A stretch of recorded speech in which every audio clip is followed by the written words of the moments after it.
Shalom everyone, and today we study Parashat Tsav, the book of Leviticus, Vayikra, chapter 6, verse 1. וידבר אדוני אל משה לאמור, צב את אהרון ואת בניו לאמור, זאת תורת העולה, היא העולה על מוקדה.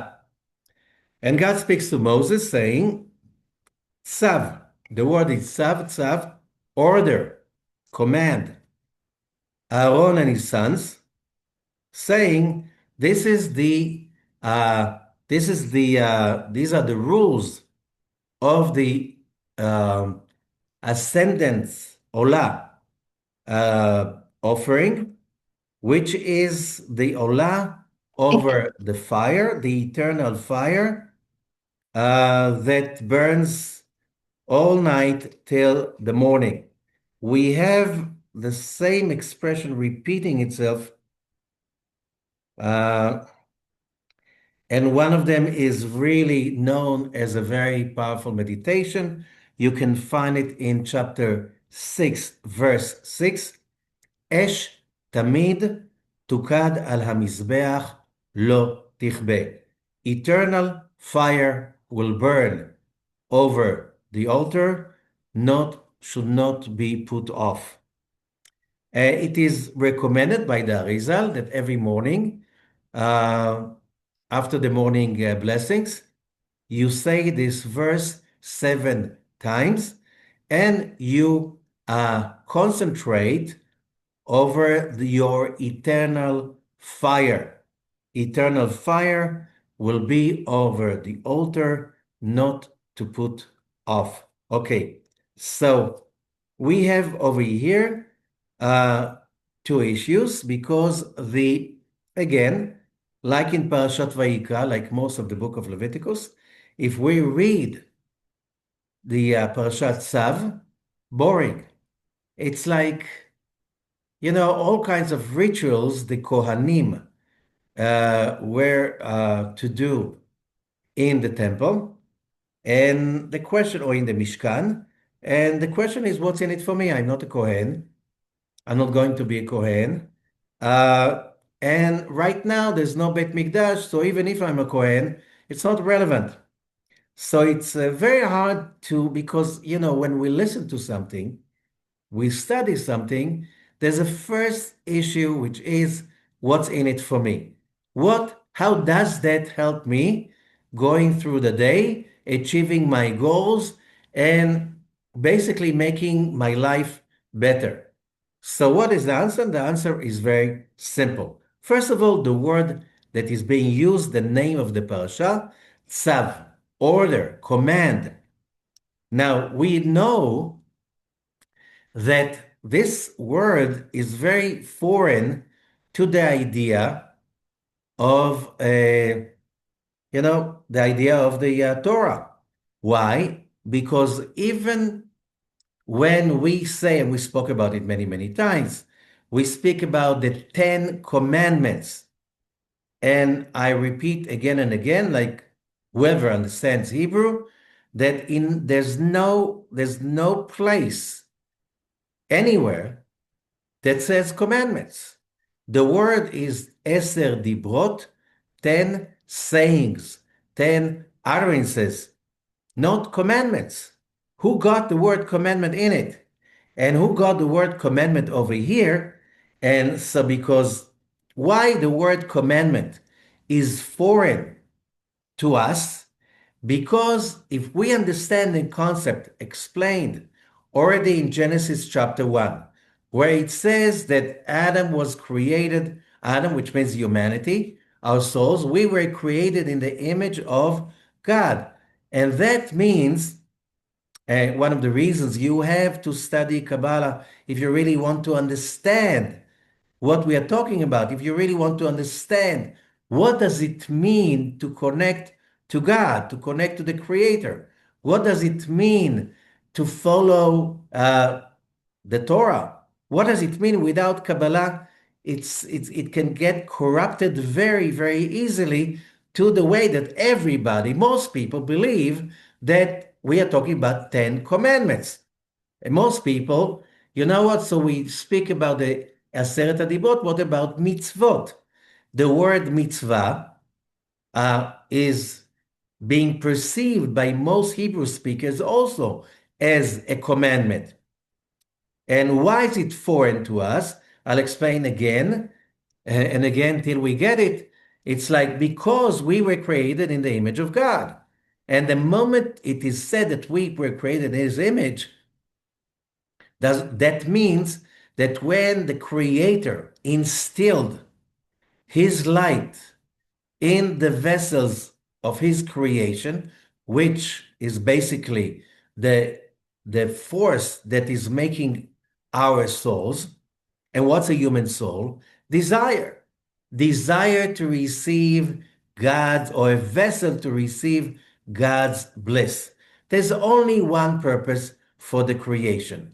God's bliss has to be shared, has to be given. There's no one who receives that bliss, receives that pleasure and joy, there's no giving. So we were created as vessels, as creatures of desire. However, when that light, when that power extended into our vessels, into our souls, in its initiation, it's in creation, he imprinted himself in us. And that means that, like the Creator, we need independence. We need creativity, which aligns with independence. We need to share because the Creator is the great giver.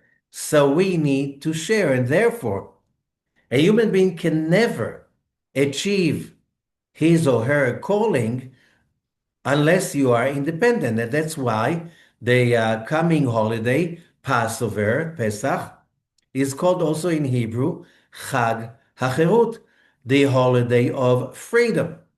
Freedom, which means the main idea of Passover is from slavery into freedom. You cannot be a free human being when you are always being reminded that you're commanded. You're commanded to do this, you're commanded to do this. And therefore, what is this commandment doing over here? Especially when the Talmud and the Zohar both repeat that when you do something out of commandment, this is idol worshiping. Okay, and therefore, Rashi and other commentaries, they always, when they relate to the word, to the name of the parasha, Tsav, which is the verb, the word starting the parasha, again, chapter 6 in Leviticus, verse 2, Tsav et Aaron ve'et banav, command. So the sages in the Talmud, Tractate Kiddushin 29a, say this is not a commandment. This is zeruz. Miyad uledorot. Zeruz means basically, you know what, when somebody is a coach and he is is training his team, okay? And he's getting them excited about doing what they're doing, running, jumping, I don't know what. And he's really getting them excited about it. The word is zeruz.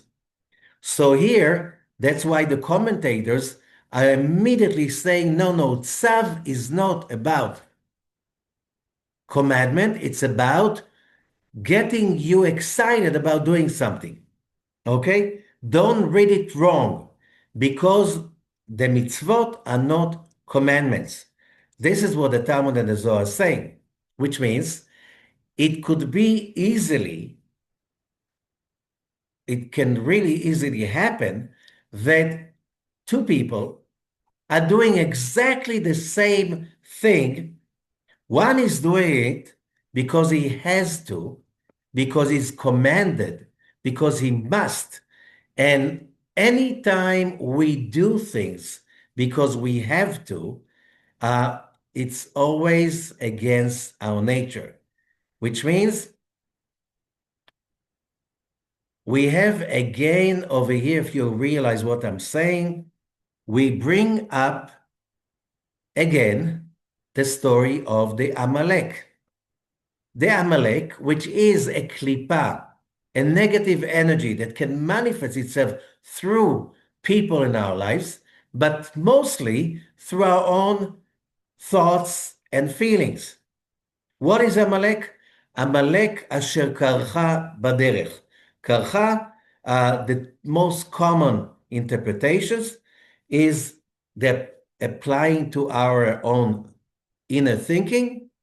When something happens to us and we see God's miracles happening in front of our eyes, or which is 24/7, if you really open your eyes, you can find the miracles everywhere.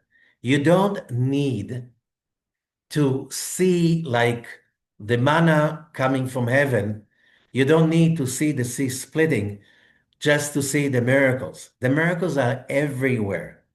And especially nowadays, when we're experiencing like like an earthquake, political world war that is an earthquake in the way the whole world, as I was talking about the last few years, that since the year 5780, which means 6 years ago, the world is changing its face. When this decade is going to be over, we won't be able to tell, uh, to understand anymore what's the connection between our world and the world in the previous decade and the decades before. And however, you don't just have to wait to the end of the decade. We already can see the miracles are happening in front of our eyes. The world is changing drastically. And as the Zohar said, Rabbi Shimon in Parashat Shmot, woe to those who will live in this time, and praiseworthy are the ones who are going to survive that time with emunah, with faith, with connection, which means when you're connected to the Creator and to the tree of life, then everything is godly. Everything is excited. Then everything is esh tukad al mizbeach. It's a burning fire over the altar. Everything is exciting.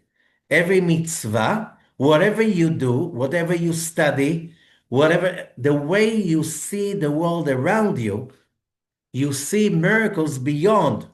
If I feel that the miracles we see in the last few months, or even a year and a half, 2.5 years, it's bigger than the miracles of the book of Esther. So when we celebrate Purim, one day there's going to be a book coming out of the time we're going through. However, one of the prophecies that I quoted many times from the Parashat Ki Tavo in Zohar Chadash, when Elijah the prophet is telling Rabbi Shimon about our days, and he says the miracles will be so obvious. However, only people with a real open heart will be able to see that. And what's the condition to be able to see that?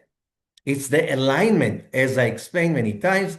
The world, the whole world, the whole of humanity is aligning on the line, which means there is a frontier, there is a line. On one side, you have all of these people that are really trying very hard to connect to the light of God, the Creator.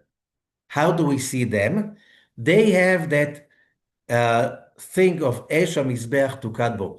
They have an eternal fire, and through their study and their daily actions, they're always fanning the fire, always finding the excitement, the positive excitement, in Hebrew, hitlahavut, which means you're always excited because you see God's power revealing itself in front of you every day, personally and universally. Okay, when people are taking that side, okay, they follow godliness, they follow holiness. And how do you see that?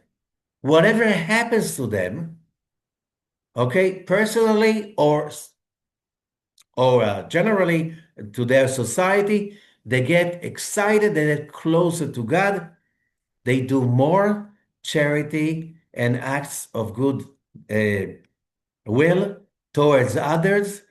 And when they demonstrate, it's love and happiness. When they proclaim their opinions about the world, it's always about love and happiness. But the other side, it's opposite. So many of them claim they believe in God, but they don't. But what God do they believe in? That's the idol worshiping that we're talking over here. Why? Because this is the Amalek. What the Amalek? Asher karcha baderech. Oh, that was a coincidence. Or it's all about hatred, venom, victimhood, which means you can never see the great miracles in front of your eyes. Your heart is too cold to be able to contain the miracle. And because of that, when whatever you have and whatever opinions you have, and it doesn't matter, you can find these kind of people in any kind of religion, or people are not religious. Some of them are full of faith and love, and they see the connections. They can see the miracles happening everywhere. And how do you see that? The faith, the connection, and the positivity, excitement. They go to work, they do it with excitement. Okay? Esh tamid, that's a zeruz, the tsav over here. You have to get excited about everything that you do, because if you're not excited connecting to God, that's not a connection, that's idol worshiping. So there are people who study the Bible with anger. They believe in the Bible. They believe in the God of the Bible, but they're angry. They're upset. They're full of vengeance. Their heart is cold. And if it's hot, it is not hitlahavut, excitement.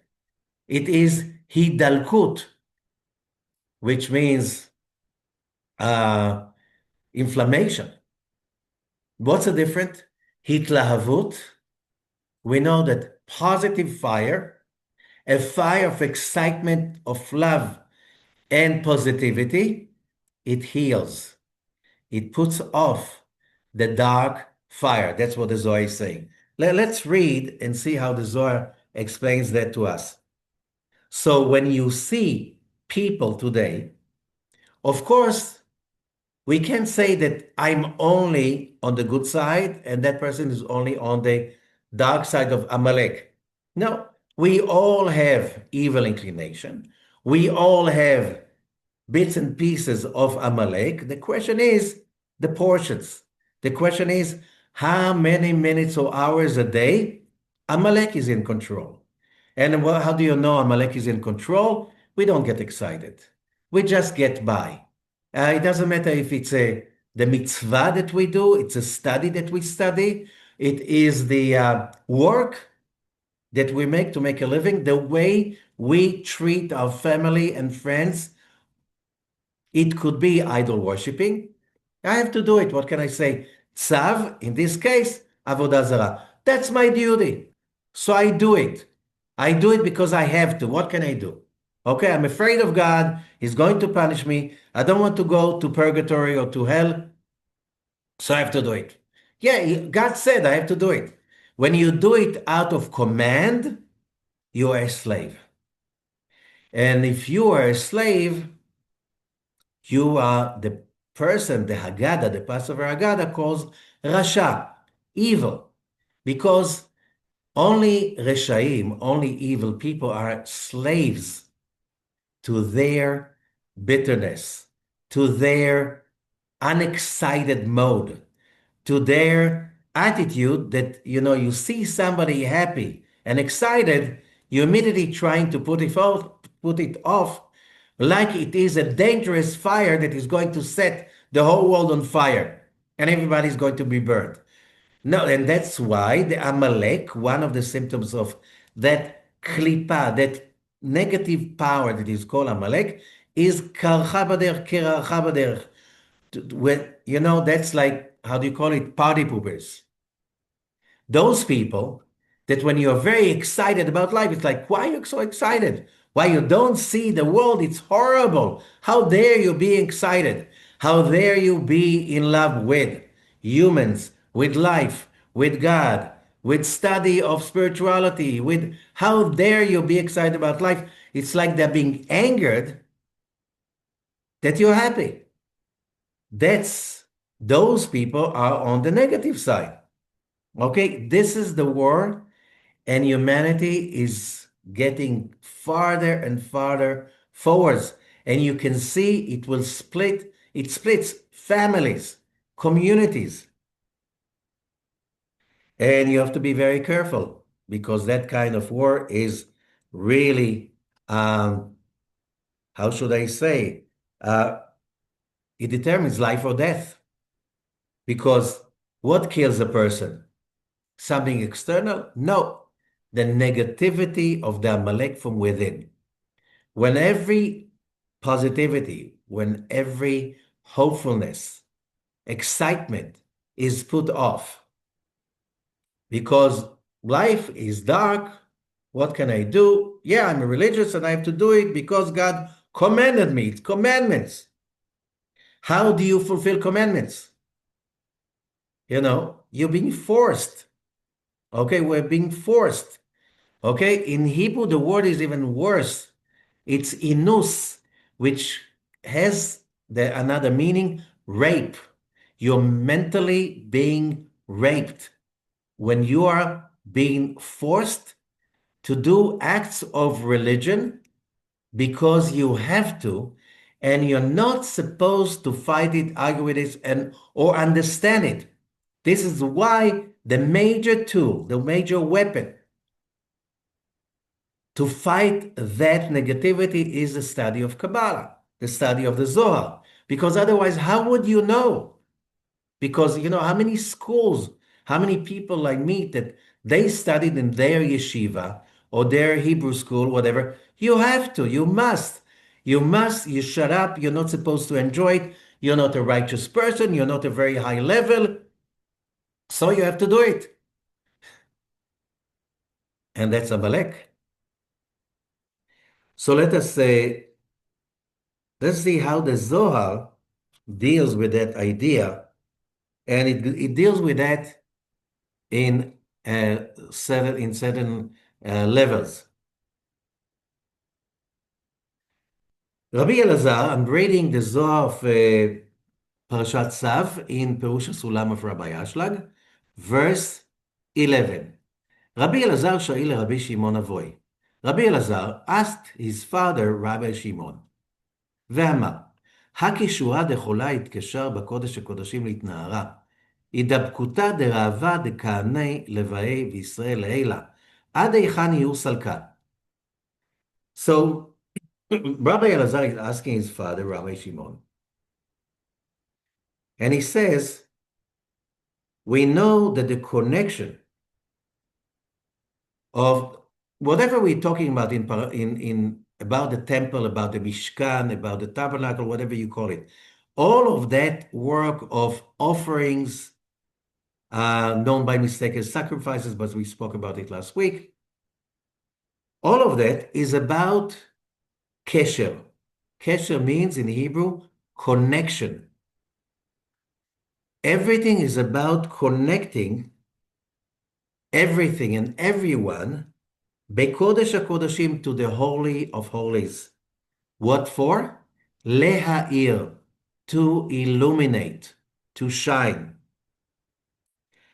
So whatever that, first of all, if you contemplate about it and you really try to understand it deeply, and you understand that that is basically the calling of every human being, and that's why the name of the book is not Leviticus, which is the Latin name, is Vayikra, and he called.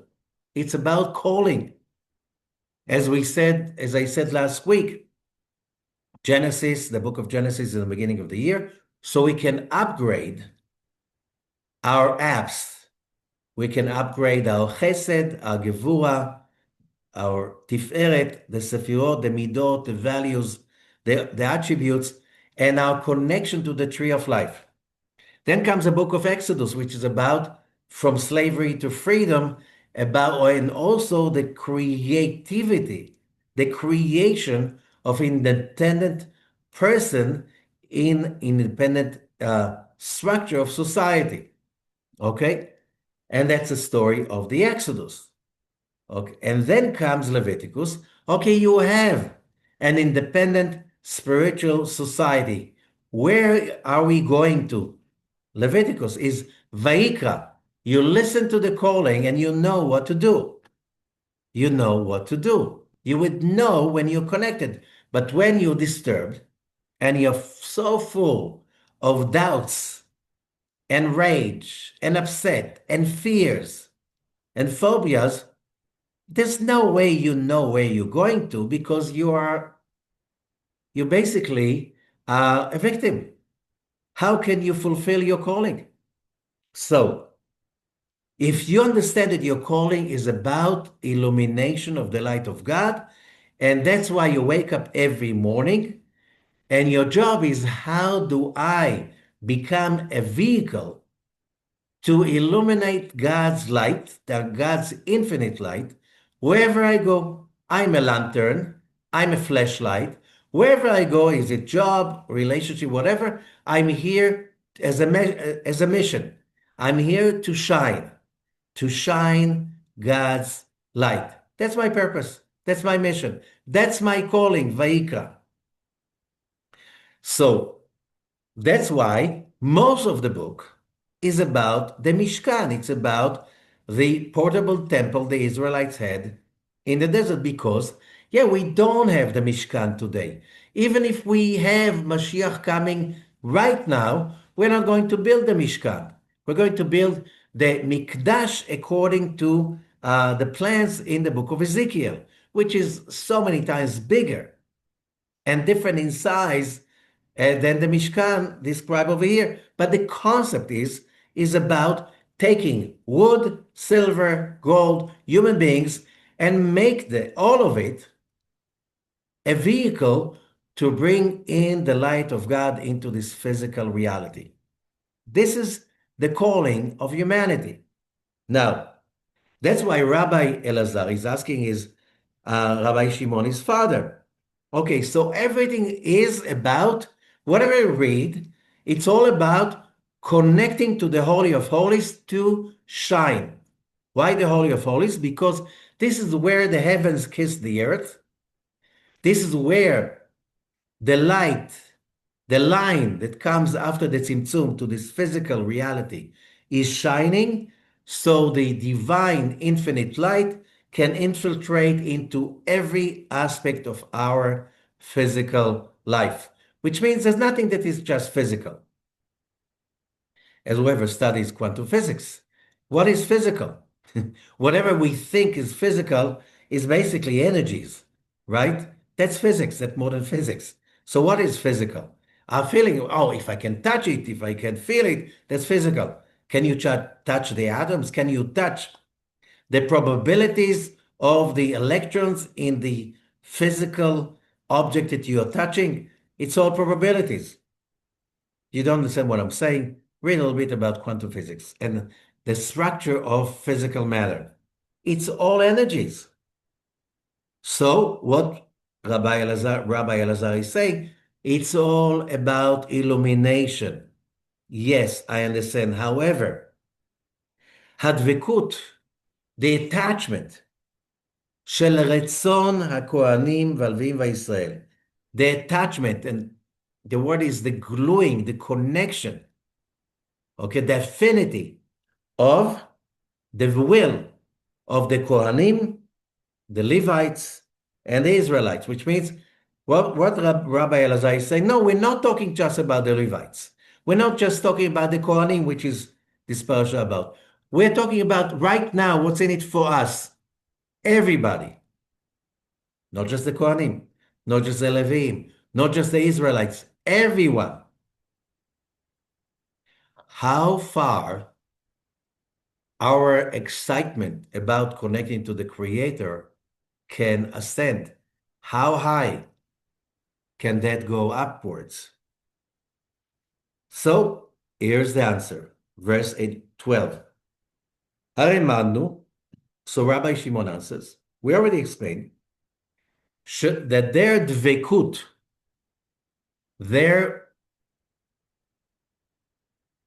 alignment, passion to connect to the infinite, to connect to the infinite light of the Creator, can ascend, ola in Hebrew, ad ensof, all the way to the eternal, all the way to the infinite, to the ensof.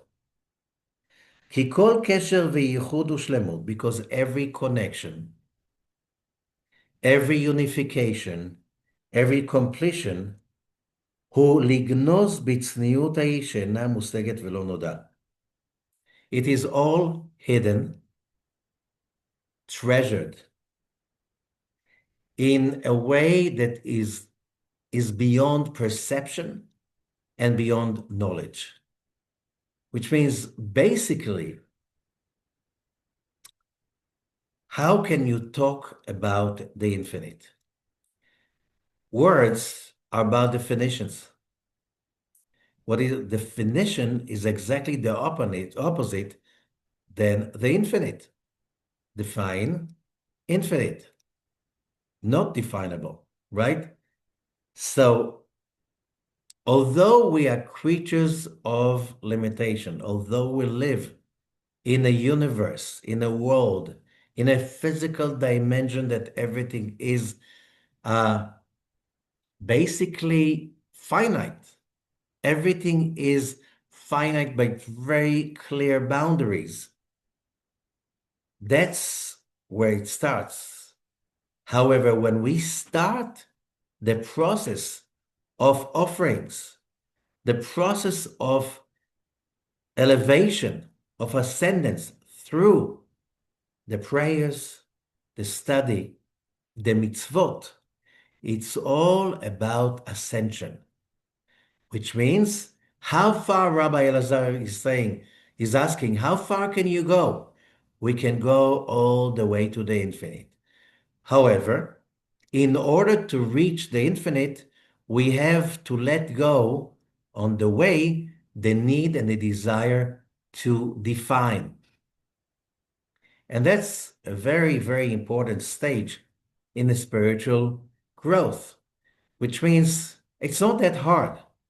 And I said it many times. Somebody is really happy, okay? He's happy. It's all over his face, all over his movements.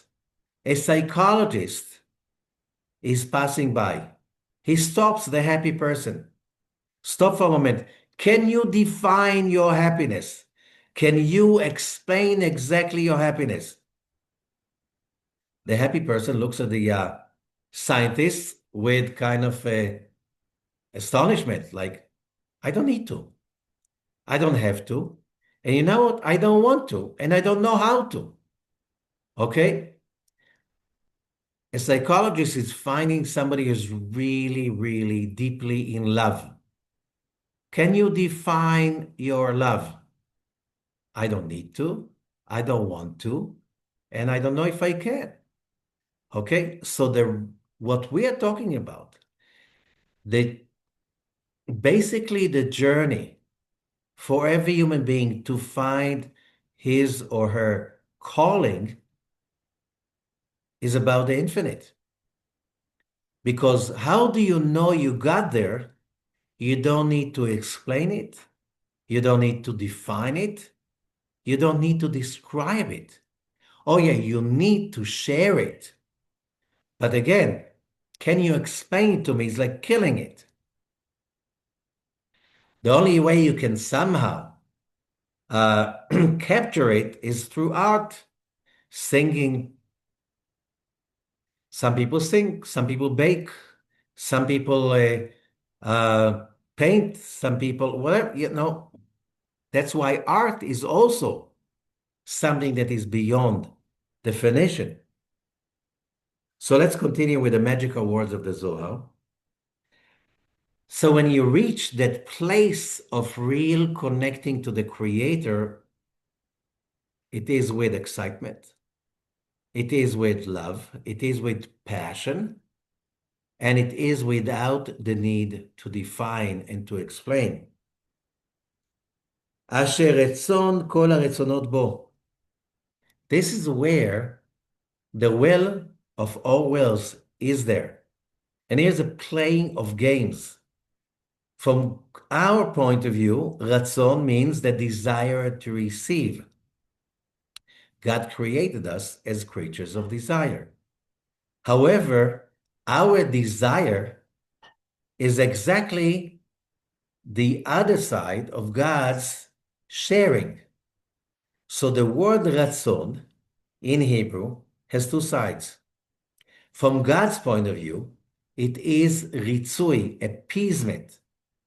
It's the light that is being shared, that fulfills the needs.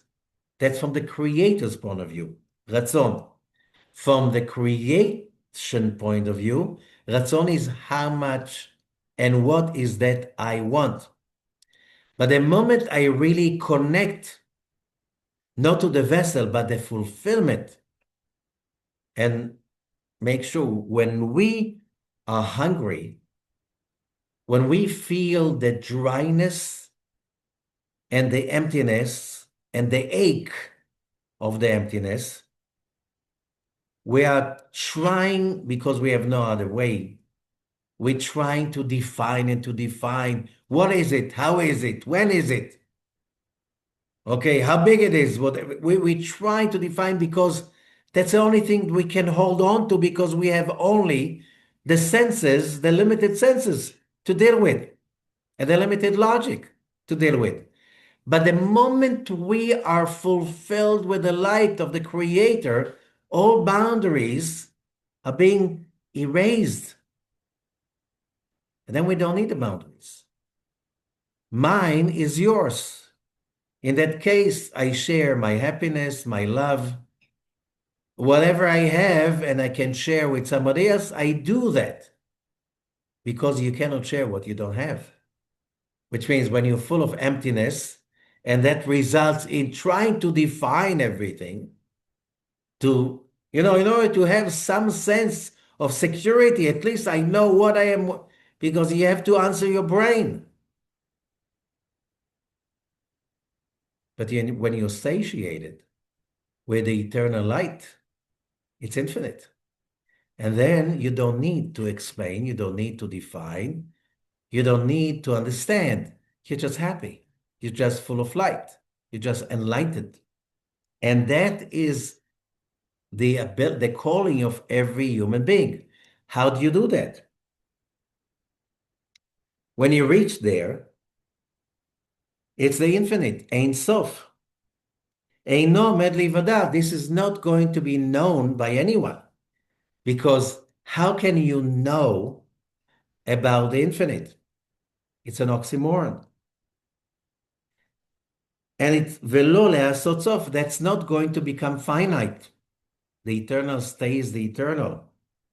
Velo le'asot rosh. There's no beginning and no end. Where does it start? Where does it end? Godliness, love. It's infinite.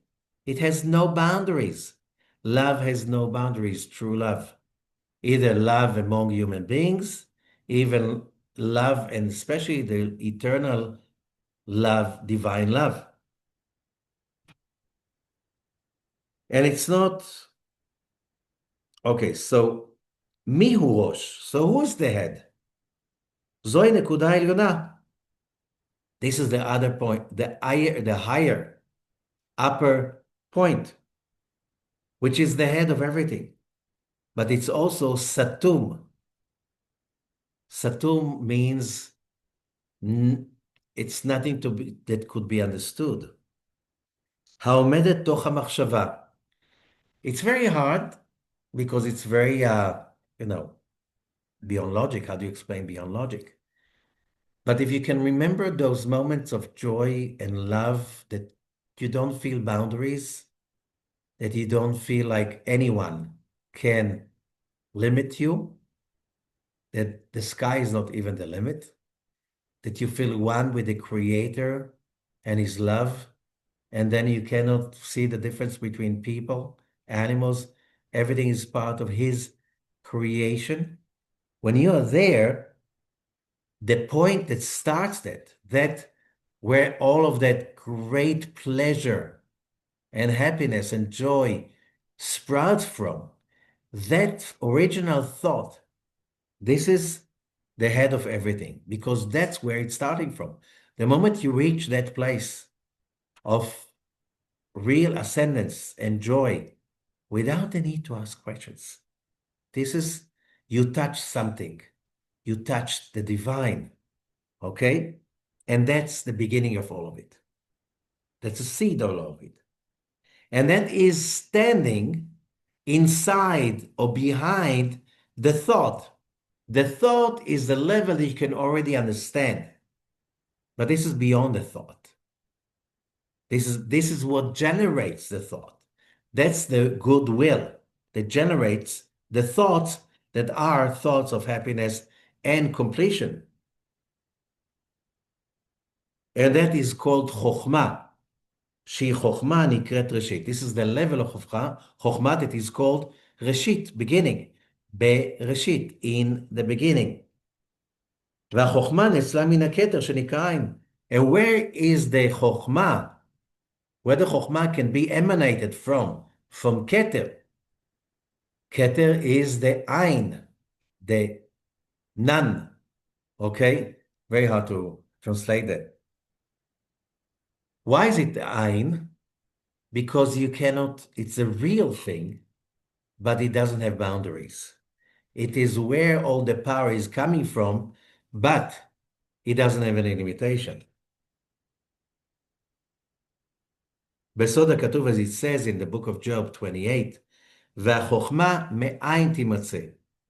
The wisdom is coming from the ain, from Keter. והססוף, and then it descends into our reality. Into our reality means that reality that our brain can perceive, understand, explain, and define. הנקראת סוף דבר. It's called the end of thing. אבל שמה, but however, over there in the infinite, there's no end, there's no finite. Verse 13. אין רצונות ואין אורות ואין נרות באין סוף. There are no desires or wills. There are no lights.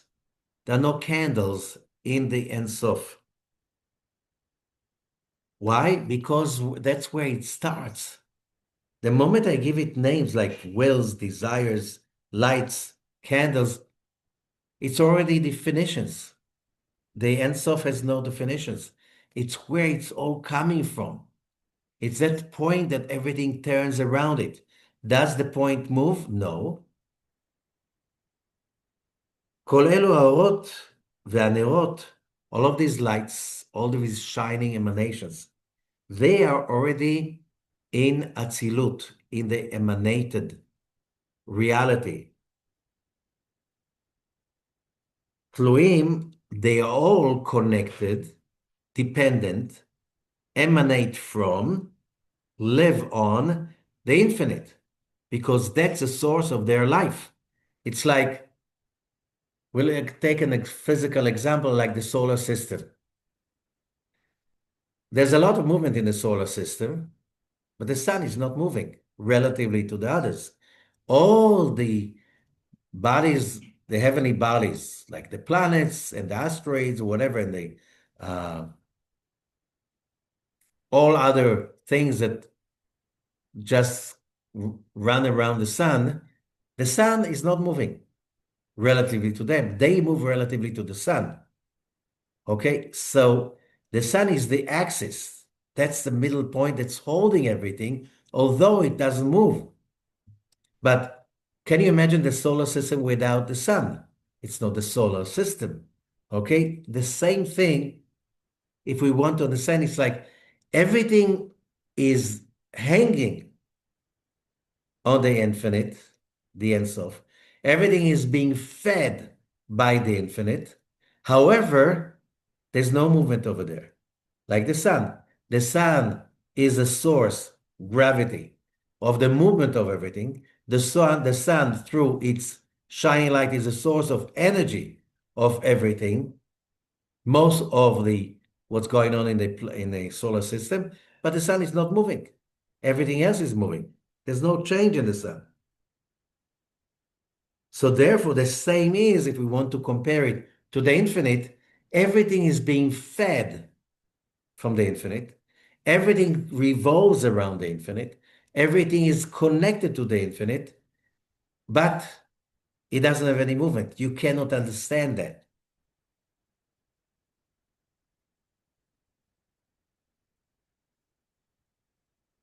So basically, when we are talking about the work of the temple, the Mishkan, this is basically the work of the calling of every human being, which is I have to connect the infinite, the Ein Sof, with the finite reality. Only a human brain and soul can do that connection. And by doing that, the Yichud, that's how everything is being illuminated. When humanity starts to realize that, and humanity has to realize that because we see it already as Rabbi Shimon's prophecies coming true in front of our eyes, the more people deny that reality of that we are creatures of light and we are supposed to get excited about everything because it's all about the light of God shining through us and whatever is around us. So if we do that, if we connect to that, then we'll be so happy in our days because there's so much knowledge about it that strengthen that emunah through the study and the meditations and the Zohar and other teachings of Kabbalah and spirituality. But the moment you're trying to deny that and you try to disconnect our reality from the divine, from the infinite light, from the mercy of the creation, the original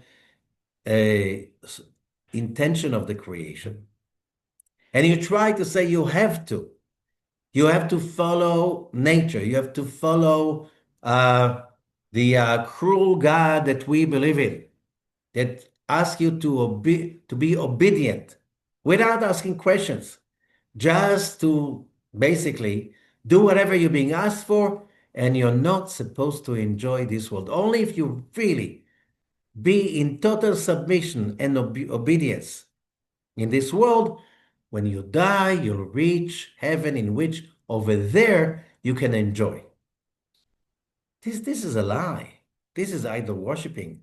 This is oppression. This is commandments. This is idol worshiping. And the result will be negativity. And therefore, if you understand that your worship, you have first of all to stick your mind, your intention, your heart, your desire into the infinite, into the light, into the infinite light of pleasure that is nothing but that coming from above. So why life is so hard? Why there's so many obstacles? You want to be a creator? You want to feel the image of the creator? No free lunches. You have to overcome challenges in order to earn it. You have to experience bitterness and hopelessness and pain in order to turn it into sweetness of love and excitement of optimism. This is the name of the game. If you understand that, then you understand that everything is mercy. Because even the hardest moments of your life, they're just opportunities. Those are challenges that when you answer those challenges, then you grow, then you get closer to God, and that's called korban, getting closer, not victim. And the whole thing, as the Zohar continues, verse 14, is basically to reach that place in which you can feel that you are one with the Creator, with His creation, inanimate, vegetable, animal kingdom, and human kingdom, all to see it as one. Verse 15, and ועל כן ניתן צד האחר הזה ביד הכהן. So there are the other side, the dark side, that side inside each one of us, that is the side of the Amalek that is trying to kill any hope, any hope, any positivity, any love, any excitement about life, any positive excitement, not excitement about, the addictions, excitement about the car that I just bought. I'm not saying you shouldn't buy a beautiful car if you can afford it. Why not? But that's not what's going to to make you happy. How many people do you know? I know personally, so many rich people have so many cars and they're so depressed. There's nothing wrong about having a very nice car if you can afford it. But if you think that that's going to make you happy, you're an idol worshiper. You're worshiping a car. You're worshiping a jewel. You're worshiping assets, anything, materialism. This is the religion of materialism. So the power of the Kohen that we are talking about in this parasha is the ability to destroy that dark side of addiction to negativity, materialism, whatever, any kind of addictions. שכתוב צו את אהרון ואת בניו לאמור. Who are you ordering? Who are you getting excited about it? Aaron and his sons. ויש סוד כאן. There's a secret over here. כי העמדנו שאין צו אלא עבודה זרה. We learned that the word tsav, commandment, is only idol worshipping. The dark side. So, what happens when you get excited by your coach? In getting out of bed with happiness and excitement, go doing your exercises with excitement, going to work with excitement, doing everything trying to look on the light side, enlightenment, looking for the opportunities. When you do that, when that's where you concentrated, כאן ניתן לו לשרוף את המחשבה הרעה ההיא. Then that excitement, התלהבות, in Hebrew, התלהבות comes from the word lehava. It's one word for a flame. When you are in התלהבות, okay, ניתן לו לשרוף את המחשבה הרעה, then you can burn the dark thoughts. ולהעבירה מן הקדושה ברצון הזה שעולה למעלה, and to cleanse the holiness with that holy excitement. But there's an unholy excitement, as we said, inflammation. In English, there's only one word. In Hebrew, התלהבות, that's a positive side. דלקת, inflammation, is the other side. Two words. One is the positive, one is the negative. So a person can be inflamed, but that's, how do you know it's wrong? You don't feel mercy towards other people. You judge them. You judge yourself. You judge the creation. You can't see the good. While when you are in התלהבות, connecting all the way up to the infinite light of the Creator, then you see the Creator in everything.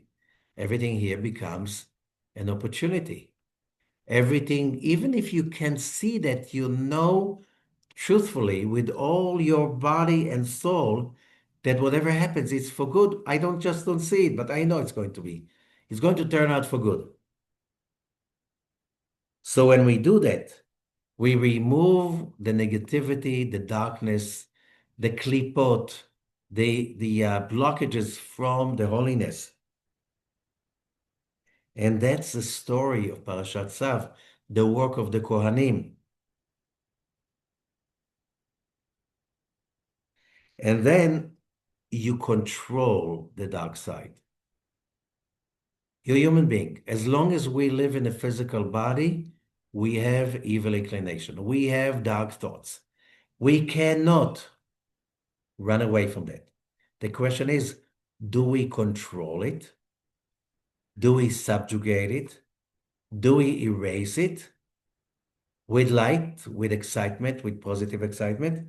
Or are we becoming slaves to that negativity? And that's why, as long, as long the people of Israel, they fulfill the will of their master. What's the will of the master? To give pleasure for all creatures. When you do it, it's not with commandment. You do it because of excitement, because you're being coached into it. Wow, so amazing. That's my calling. I have to do it. But I feel lousy, I feel lazy, I feel slow. So that's the coaching. It's all about the coaching yourself, coaching others. You don't feel like, so fake it till you make it. Start to move faster. Start to do anything, just think about it, and finally there's something so exciting and so infinite waiting for you. And you can reach that infinite. Although it looks like you're locked in a physical, limited body. No, you're not locked over there. The key is the spiritual excitement about connecting to God's light.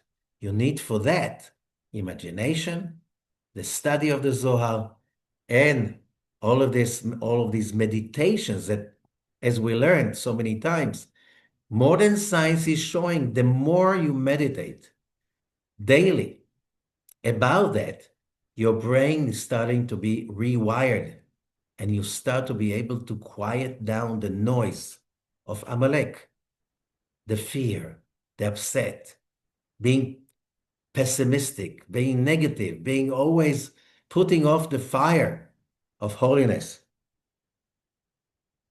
So when you are really exciting yourself about the mitzvot, connecting with, I have an opportunity to connect to the tree of life, to reach up to the infinite in every mitzvah.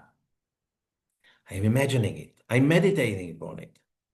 I get myself excited about it. I coach myself to do it, and I coach others or allow others to coach me into it.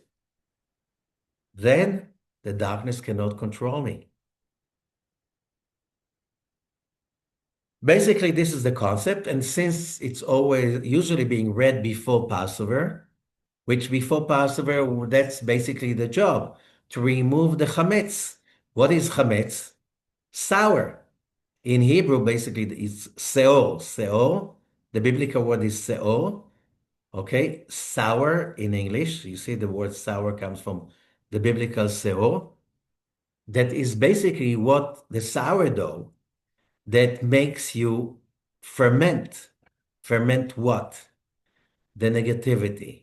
Ferment the the the the Amalek dark thoughts, and you want to replace it with excitement. I don't know if you've been to a matzah factory, especially the handmade matzah, and you see the excitement of the people. Just you pour the water into the flour. The moment it gets wet, they start to beat it up with so much excitement and then throw it into the fire so it doesn't rise. So that's the same thing is about how do we treat the chametz. And chametz in Hebrew, sour again, whatever it was leaven, is also representing the negativity inside us.